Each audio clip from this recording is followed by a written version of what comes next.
नमस्ते दोस्तों, मैं एस्ट्रो ज्योति आज की बात में आप सबका स्वागत करती हूँ।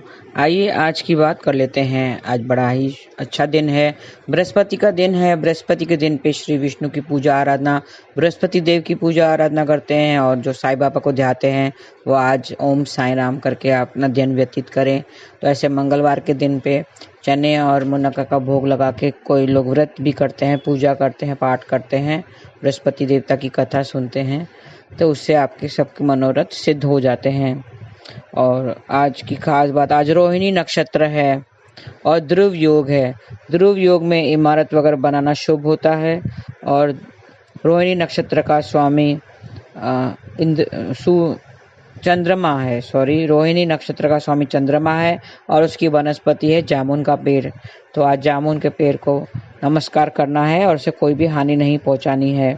तो आज चंद्रमा के बारे में आज हम डिटेल में जानेंगे। कृष्ण कथा में भी चंद्रमा के बारे में डिटेल में जानेंगे। चंद्रमा मन का कारक है और रोहिणी नक्षत्र का स्वामी चंद्रमा है। रोहिणी नक्षत्र के दौरान चंद्रमा की उपासना करना शुभ होता है। इससे मानसिक स्थिति बेहतर होती है क्योंकि चंद्रमा का कनेक्शन मन से है। तो मन अच्छा रहता है तो पूरा दिन अच्छा रहता है। शास्त्रों में चंद्रमा को देवताओं के समान दर्जा दिया है, देवता माना गया है। हमारी कुंडली में कहते हैं सूर्य और चंद्रमा दोनों प्रबल होने चाहिए। जिसकी कुंडली में सूर्य और चंद्रमा वीक होते हैं, दुर्बल होते हैं, तो उसकी थोड़ी परेशानी आती है, मानसिक त्रास आता है, मेंटल टेंशन, डिप्रेशन और कोल्ड कफ वगैरह लगे रहते हैं, पानी से संबंधित दिक्कतें होती हैं। तो अगर मून वीक है, चंद्रमा वीक है, तो उसको ये सब प्रॉब्लम्स आती हैं। तो उसको एक देवताओं का दर्जा दिया गया है। चंद्रमा मनसा जातो, ऐसा कहा गया है। चंद्रमा मन का कारक है। मानसिक परेशानियों का कारण भी चंद्रमा ही होता है।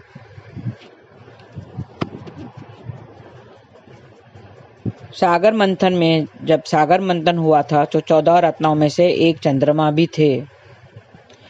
उसको सोम भी कहा जाता है, सोमदेव भी कहा जाता है। तो सोम स्तुति में मंत्रों की रचना ऋषियों ने की थी। 10 घोड़ों वाले रथ पर कमल के आसन पर विराजमान है। एक हाथ में गदा और दूसरे हाथ में वर मुद्रा में है। चंद्रदेव के वंश में श्री भगवान श्री कृष्ण ने अवतार लिया था। चंद्रदेव के वंश में भगवान श्री कृष्ण ने भी अवतार लिया था। तो आज जामुन के पेड़ की भी उपासना करनी है और कुछ उपाय बता देंगे, वो भी करना है। चंद्रमा को सुख और शांति का कारक माना गया है। विष्णु जी के सामने घी का दीपक आज भी जलाना है क्योंकि गुरुवार है। तो आप घी का दीपक जलाएं और गंगा जल में गंगा जल मिलाकर स्नान करें तो आपकी इच्छाएं सब पूरी हो जाएगी। आइए थोड़े से उपाय जान लेते हैं क्या करना है। माता के आशीर्वाद के रूप में एक मुट्ठी चावल लें। आपके कार्य में सफलता चाहिए तो माता से आशीर्वाद में एक मुट्ठी चावल लें और उसको पोटली में डालकर अपने पास रख दें। और आज शिव मंदिर जाएं और लड्डुओं का भोग लगाना है। घर में सब सदस्यों को प्रसाद बांटना है और खुद भी खाना है। स्नान के बाद भगवान के आगे हाथ जोड़ना है। पीले रंग का रुमाल या कपड़ा अपने पास रखें। आज के दिन हर बृहस्पतिवार को या तो आपको गोल्डन पेन हो तो गोल्डन पेन आज के दिन रखें, या तो पीला कपड़ा या रुमाल अपने पास रखें तो यात्रा में लाभ होगा और जो भी काम कर रहे हैं उसमें भी लाभ होगा। अब मंदिर में कुछ दान पुण्य करना चाहिए। आज मंदिर में दान पुण्य करके आइए। पहले देवी माँ के आगे हाथ जोड़कर प्रणाम करें। खुशियों चाहिए तो, एक्स्ट्रा खुशियाँ चाहिए तो देवी माँ के सामने हाथ जोड़कर प्रणाम करें। दाएं हाथ में फूल लेकर देवी माँ के आगे रखें। फूलों के ऊपर एक मिट्टी का दीपक में घी का दीपक जलाएं। रुई की बत्ती लगाकर जोत जलाएं। देवी माँ को लाल चुनरी भी चढ़ाना है। और जीवन साथी और माता के कपड़ों से एक एक धागा लेना है और धागों को आपस में बांध लेना है और मंदिर में चढ़ाना है। इससे उनके रिश्ते अच्छे बने रहेंगे। क्या करना है, जीवन साथी और माँ में अगर अनबन चल रही है तो उनके कपड़ों में से एक एक धागा लेना है। उसको एक धागा लें और धागों को आपस में बांध दें और मंदिर में चढ़ा दें। मंदिर में कपूर का दीपक भी जलाना है। तो उनके आपस में रिश्ते अच्छे हो जाएंगे। और कपूर भी जला सकते हैं, कपूर का दीपक भी जलाएं, धूप दीप करें। 1 लोटा जल में चावल डालकर चंद्रदेव को अर्घ दें। आज चंद्रदेव को अर्घ देना है तो बिजनेस में सफलता मिलेगी। और उनका मंत्र चांट करना है, ओम श्राम श्रीम श्रौम सह चंद्रमसे नमः। ऐसा मंत्र है, ये आप चांट कीजिए। मंदिर में पानी से भरा हुआ मिट्टी का घड़ा भी दान कर सकते हैं। और मंदिर में 1.25 किलो चावल का दान करें। आज चावल से कनेक्ट, वाइट चीज़ों से कनेक्टेड रहना है, वाइट चीज़ें दान करनी है। उसमें चावल आता है खीर बनाकर, तो आप छोटे से बच्चों को खिलाइए। तो ये छोटे से उपाय हैं जो करने से, और माँ से संबंधित है, माँ का आशीर्वाद लें, माँ के पैर छूकर आशीर्वाद लें। घर से बाहर जाने के समय माँ से आशीर्वाद लेकर निकलें और चावल का दान करना है। घी का दीपक जलाइए। तो ये थी आज की बातें। आज चंद्रमा को अर्घ देना है और चंद्रमा का मंत्र चांट करना है, तो वो करते रहिए। तो हम अभी आगे बढ़ते हैं, चंद्रमा के बारे में और थोड़ा डिटेल में जान लेते हैं। कृष्ण कथा में चंद्रमा मन का कारक है।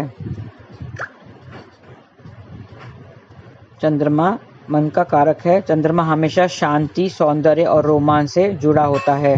चांद पर बहुत सारे रोमांटिक गाने भी लिखे हैं। सूरज की रोशनी हमें उठने, तैयार होने, काम पर जाने के लिए प्रेरित करती है, लेकिन चंद्रमा की रोशनी अपने आप में वापस आने के बारे में है। यह अपने साथ कुछ शांतिपूर्वक समय बिताने के बारे में भी है। जब हमारा चंद्रमा मजबूत होता है तो हम शांत और शांति से जुड़े रहते हैं। चंद्रमा हमारी रचनात्मक और कल्पना को भी प्रभावित करता है। चंद्रमा हमारी भावनाओं से भी जुड़ा हुआ है।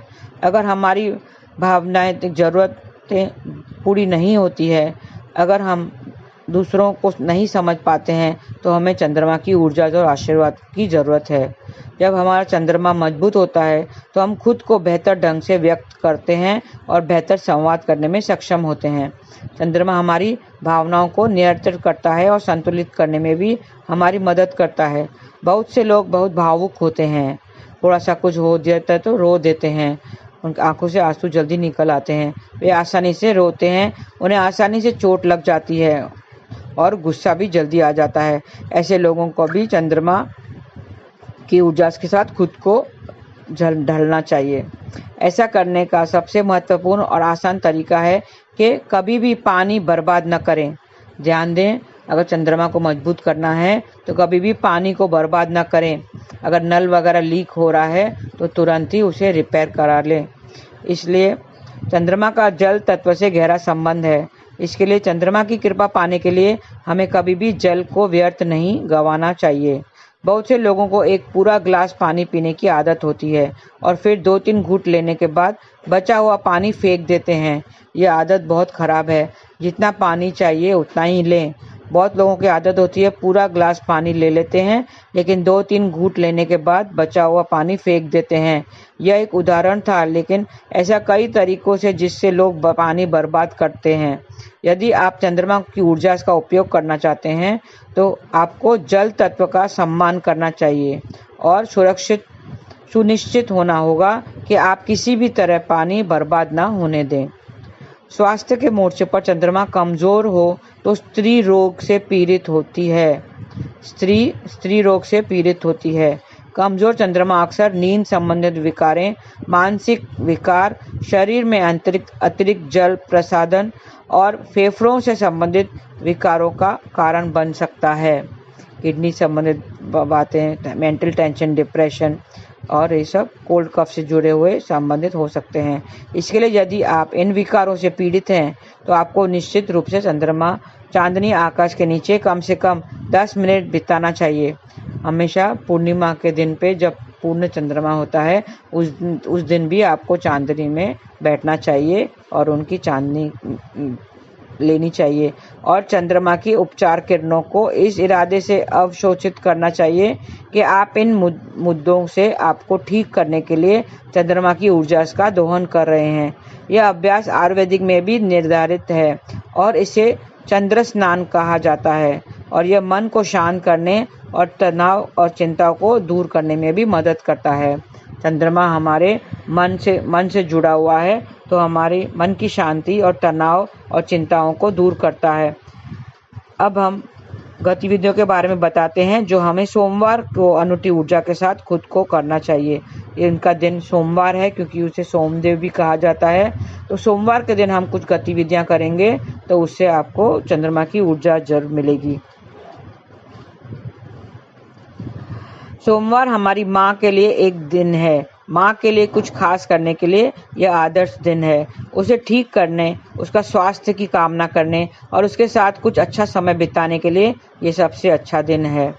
इसके बाद पार्टी करने और दोस्तों और परिवार के साथ लंच या डिनर करने का यह सबसे अच्छा दिन है। आमतौर पर हम रविवार को पार्टी करना चाहते हैं, लेकिन शास्त्रों के अनुसार पार्टी करने का सबसे अच्छा दिन सोमवार है। इसके लिए यदि आप किसी भी प्रकार के मिलन की योजना बना रहे हैं तो सुनिश्चित करें कि आप ऐसी गतिविधियां सोमवार को ही करें। हम अपने सौंदर्यकरण के लिए जो भी क्रियाकलाप या प्रयास कर रहे हैं, चाहे वह त्वचा की देखभाल के लिए हो या बालों की देखभाल के लिए हो, मालिश, स्पा, घरेलू उपचार के लिए, सौंदर्यीकरण आदि सोमवार के दिन करना चाहिए। चंद्रमा हमेशा सुंदरता से जुड़ा होता है। इसके लिए चंद्रमा की ऊर्जा के साथ खुद को रेखांकित करने के इरादे से सोमवार में किए जाने वाले सौंदर्यकरण गतिविधियां आदि फलदायी होती है। इसलिए सोमवार के दिन आत्म लाभ की गतिविधियों को करने से बड़ा लाभ मिलता है। और ये रोपण, बागबानी और खेती से भी जुड़ा हुआ है। इस दिन की ऊर्जा के साथ खुद को रेखांकित करने के लिए आपको सोमवार को हरियाली के आसपास कुछ समय अवश्य बिताना चाहिए। यदि आप घर की महिलाओं के लिए आभूषण खरीदने की योजना बना रहे हैं तो ऐसा सोमवार को ही करना चाहिए। यदि आप किसी समुद्र या झील की यात्रा करने की योजना बना रहे हैं या तैरने जाना चाहते हैं तो सोमवार सबसे अच्छा दिन है। आप अपनी भावनाओं को व्यक्त करना चाहते हैं, अपने विचारों से संरचना करना चाहते हैं, एक डायरी लिखना चाहते हैं, अपने लक्ष्य लिखना चाहते हैं, एक इच्छा सूची बनाना चाहते हैं तो सोमवार सबसे अच्छा दिन है। ऐसा इसलिए है क्योंकि चंद्रमा हमारी कल्पना, भावनाओं पर शासन करता है और यह हमें रचनात्मक भी बनाता है। इसके लिए अपने रचनात्मक विचारों को लिखने और उन पर विचार मंथन करने के लिए भी यह सबसे अच्छा दिन है। अब से यह सुनिश्चित कर लें कि हर सोमवार को आप अपने साथ 15 मिनट बिताएं और अपने मन को जो कुछ भी है उसे लिखें। आपके मन में जो कुछ भी है उसे लिखें। अपनी भावनाएं, लक्ष्यों, इच्छा सूची के बारे में भी लिखें। उन चीज़ों के बारे में भी लिखें जो आपको खुश करती हैं। हर सोमवार को लिखने की आदत डालें और आपको पता चलेगा कि यह आदत कितनी मददगार है। यह इच्छा पूर्ति और लक्ष्य प्राप्ति की ओर भी आपको ले जाएगा क्योंकि आप चंद्रमा की ऊर्जा के धन्य हैं। और किसी भी प्रकार के विपणन गतिविधियां यदि सोमवार को की जाएं तो फलदायी होती है। मान लीजिए आप एक नई कार्यशाला या एक नया उत्पाद खोल रहे हैं और आपका विज्ञापन प्रकाशित करना चाहते हैं तो सोमवार सबसे अच्छा दिन है। आपको अन्य दिनों की तुलना इससे अधिक लाभ पहुंचेगा। सोमवार का दिन उन गतिविधियों को करने के लिए सबसे अच्छा दिन है जो आपको खुश करता है और आपको सुखद मूड में डालता है। तो आपको मन की इच्छाओं को पूर्ण करने के लिए अगर कुछ भी करना है तो वो सोमवार के दिन ही करें। यदि आप सोमवार को इन गतिविधियों का पालन करते हैं तो आप निश्चित रूप से अपना सोमवार जीतेंगे। नवग्रहों का ज्ञान होने से हमें अपनी गतिविधियों को इस तरह से निर्धारित करने में हमें मदद मिलती है कि वे ब्रह्मांड की ऊर्जा के अनुरूप हो। जिन क्रियाकल्पों की हम चर्चा कर रहे हैं वे हम सभी नियमित रूप से करते हैं। केवल ग्रहों के अनुसार अपना समय तय करके इन गतिविधियों में सफलता सुनिश्चित की जा सकती है क्योंकि वे स्वतः ही नवग्रहों के आशीर्वाद से जुड़ जाते हैं। इसके लिए हमें अपने दिनों को उसी के अनुसार निर्धारित करने का प्रयास करना चाहिए ताकि वे हमारे लिए फलदायी हो। इसी के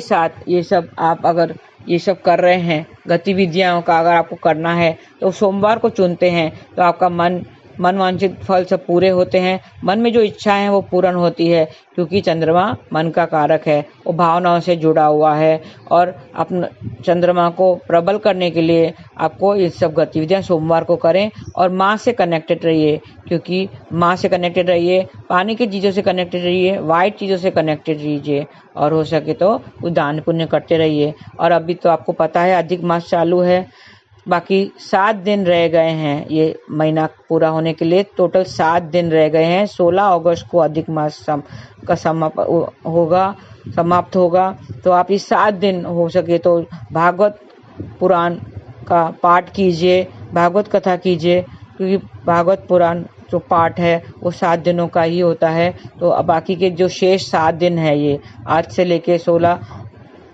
अगस्त तक 7 दिन रह गए हैं। तो अभी तक आपने अगर नहीं किया है कुछ अच्छा कार्य, दान पुण्य वगैरह कीजिए, लोगों को खुश कीजिए और नाम जाप करते रहिए, हरे कृष्ण कृष्ण कृष्ण हरे हरे, हरे राम राम राम हरे हरे।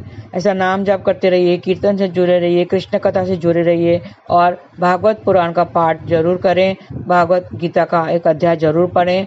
तो ऐसा करने से बाकी के जो आप 7 दिन हैं वो आपके अच्छे बीतेंगे और ये अधिक मास में आप अधिक लाभ लेने की कोशिश करें।